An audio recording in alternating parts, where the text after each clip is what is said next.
ladies and gentlemen, and welcome back to After Hours Gaming League Season 3. We're going into game number 4 of this best of 7, and Intel is down by 3 right now.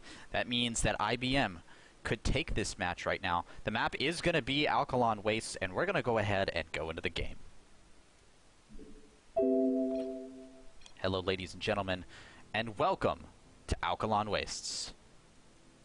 Now, one interesting change that we have seen to Alkaline Wastes, over the past few weeks here in Heart of the Swarm, is that there used to be 4 watchtowers on this map, and now there are only 2. That does make it a little bit more difficult to know what's going on in the center of the map, but it also means that these high ground watchtowers are a little more valuable, which is really the watchtowers that we saw players taking towards more of the end of the, towards the mid game and the end of the match, of course. Now, before we go into any further ado, let's go ahead and introduce the players. Up here in the top left-hand corner, we have, representing Team Intel, he is your Blue Terran, Agenda.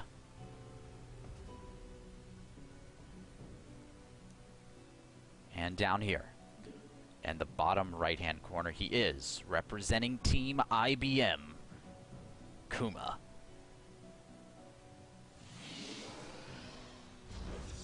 Now, this is a Protoss versus Terran here in Heart of the Swarm. So things are going to be very, very interesting. We may see a bio-mine type style that we saw coming out from Flash. I know a lot of the players are very much liking that style now, particularly because the mines can be so resource efficient. Now, the mines can also work against you if you place them in your own mineral line or very defensively. A smart player can use the splash damage from the mine shots to actually do more damage to your own units than to their own units. So you gotta be a little careful with that style. Now, meanwhile, we've seen the Protoss play, of course, a very interesting air style. We've seen Oracle become very important for the Protoss. But overall, not too much crazy new for the Protoss going on right now in terms of style of Heart of the Swarm so far that we've seen. Now, what to expect from Kuma and what to expect from Agenda, I have no idea. I haven't really watched these players too intensely, but we do have both players playing a little bit defensively. We have the barracks in a very interesting position here, back at the back of the base instead of usually where it is at the front of the base. The command center is going to be built on the low ground, though, and oh my god. Oh my goodness, this is the crazy damage right now. Kuma, the Marine ran, he ran away. Kuma may actually decide to just 4-gate right now, because this probe has been undiscovered. This could be really bad for Agenda. This could be really bad. Is he going to decide to do that?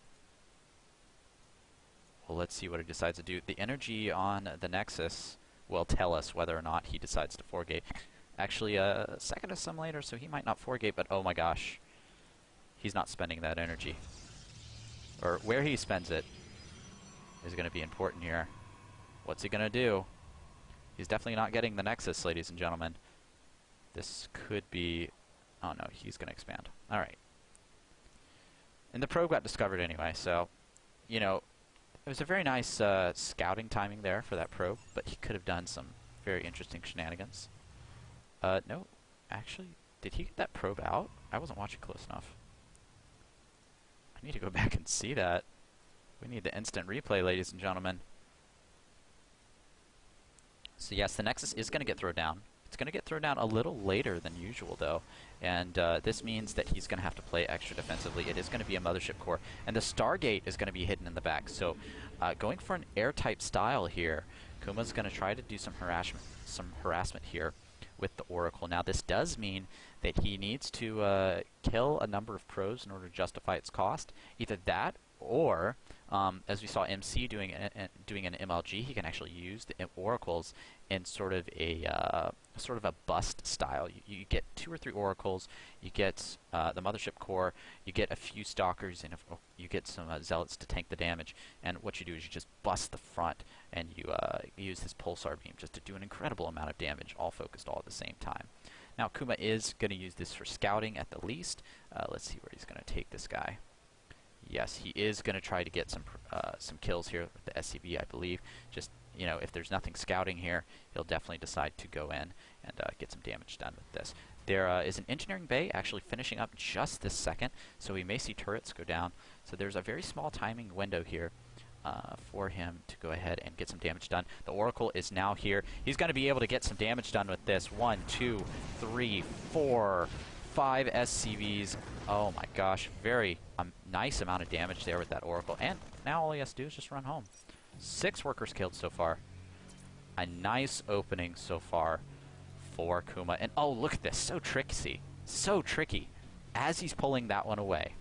Look at this. Look at this. This is beautiful. As he's pulling that Oracle away, he's got another one in the waiting. He could actually move in with this right now, and he's got a very small timing window. The missile turret is going up right now. If he can actually target down the SCV that is attacking that, yes, he's going to go ahead and get a number of SCV kills here, and he's going to target down that missile turret. He needs to go ahead and get out of here with this Oracle, but some more kills. 11 workers killed so far with this Oracle harassment. Kuma doing amazing things right now. Now, Agenda has no idea about this Oracle, actually, and this Oracle's going to go ahead and move back in. There is a missile turret up, though, and oh my gosh, the animation for it started, and Kuma moved it out at that exact second, so he knows that this harassment is done, and he's done his damage. He's forced the missile turrets to be created. He has only forced 1 for each, so that's okay.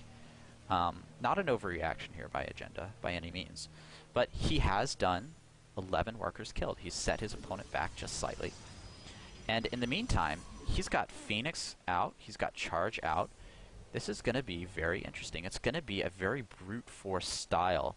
I would say sort of a style that we saw MC doing at MLG. I can guarantee you that Kuma has been studying MC over this week, looking at his style, questioning why it works, and kind of putting it into his own style, you know, making it work for him. He does have Charge coming up here. Now, if we take a quick look at the units tab, we do see 2 Oracles, 2 Phoenix, a Mothership Core, a Stalker, and 6 Zealots out on the map. It is 46 probes to 30 SCVs, so this timing may work out very, very nicely for Kuma. He does have the upper hand right now. If he goes ahead and decides to pump all of his resources into his army and into his upgrades, he's going to be able to do just an incredible amount of damage. The problem with this, however, the difficult part that Kuma is no doubt aware of, is that Phoenix, Oracle, Mothership Core, this is all very micro-intensive. This is something that is not easy to do. He does have map awareness. He has probes scattered around the map. Meanwhile, Agenda does have this SCV kind of hiding. He recognizes that there is no third down for the Protoss player. Agenda looks like he wants to move out on the map, and that actually might be a little bit of a mistake. We do have Kuma moving in with the Phoenix. Oh, he can't move those Phoenix over the army. He's going to be able to pick up 1 Marine, but oh my gosh, no. He was able to quickly react, but he still lost 1 Phoenix there, and this is what I was talking about. It's so difficult to micro these Phoenix. They're so fragile and so easy to lose if you're not careful with them. Here we go. The attack for Agenda is coming up the ramp. He doesn't know that Charge is done. The Zealots can just do an incredible amount of damage. Will he cancel that gateway? It is. He will. It's 150 minerals. But Kuma, what's he going to do here? He's just going to dance. Oh, and the time bomb does go down. The Zealots are going to move in. They're going to do a large amount of damage. Both Oracles are going to fall, but actually Agenda taking the advantage here, just doing an incredible amount of damage to that army.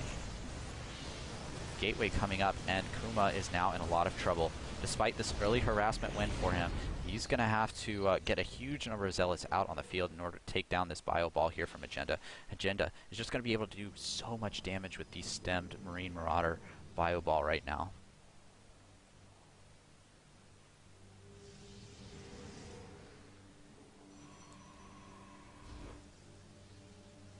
The reinforcements are coming across the map. Agenda is going to go ahead and move in. We do have a number of Zealots warping in, and these Zealots are going to be able to hold him off.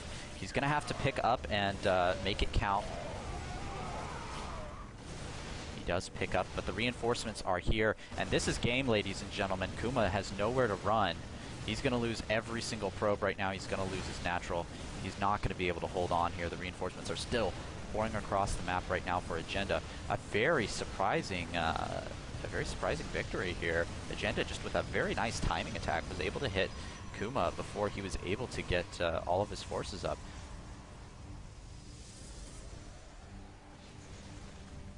Now he's going to push up the final ramp here. Kuma has really nothing to offer here. Only 3 Zealots, 27 probes.